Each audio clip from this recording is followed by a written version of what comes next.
депутаттар, жыйын катышуучулары, урматтуу Курманкул Токторалиевич, сизге сунуш катары. Жергиликтүү өз алынча башкаруу органдарынын ишин текшерүүлөрдү жүргүзүүнүн тартиби жөнүндө мыйзам бар. Бул мыйзамды турмушка ашырууда эң негизги орган болуп прокуратура органдары эсептелинет. Президенттин демилгесинин негизинде сиздин колдооңузга ылайык азыркы учурда пландык текшерүүлөргө мораторий киргизилген. Ошол эле учурда кээ бир жергиликтүү органдарда пландан тышкары текшерүүлөр иретсиз болуп жатат да. Ушул багытта маалыматты бизге жергиликтүү өз алынча башкаруунун Союз тарабынан бир канча жолу айтылды. Андыктан урматтуу Курманкул Токторалиевич, ушул багытта сиз менен чоң иш алып барсак,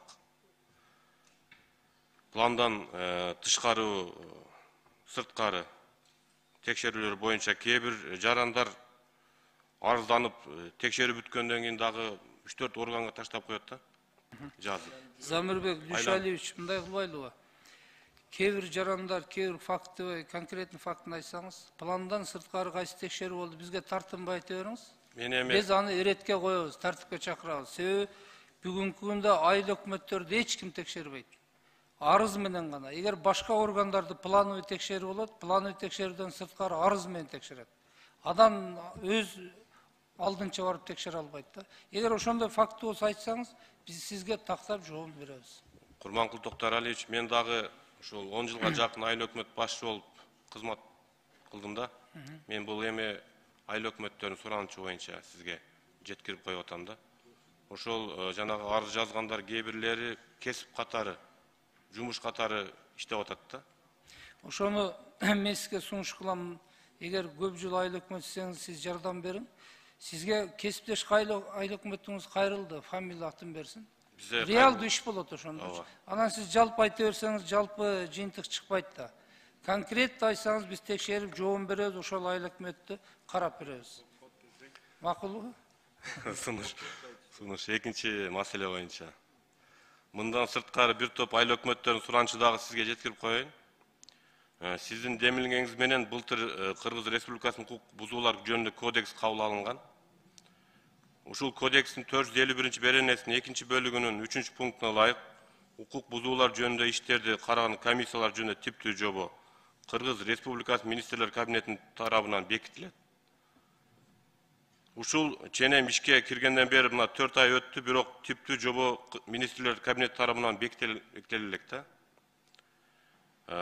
Ушул маселени тездетип чечүү керектигин белгилеп сизден суранабыз. Ушул көзөмөлгө өзүңүз алсаңыз.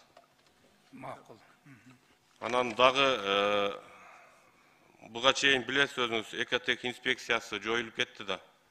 Азыр эми ошол укуктардын баарын мынакей 15 министрликке берилип атат. Ушул боюнча да өзүңүз оюңузду айтып койсоңуз, мындай текшерүүлөрдүн саны көбөйүп кетпейби? Рахмат. Эми мен оюмду айтсам, көзөмөл органы катары кандай болот? Эл өкүлү катары сиз сурооп атасыз, мен оюмду айтып коеюн. Негизи бул боюнча статистика бар. Мурда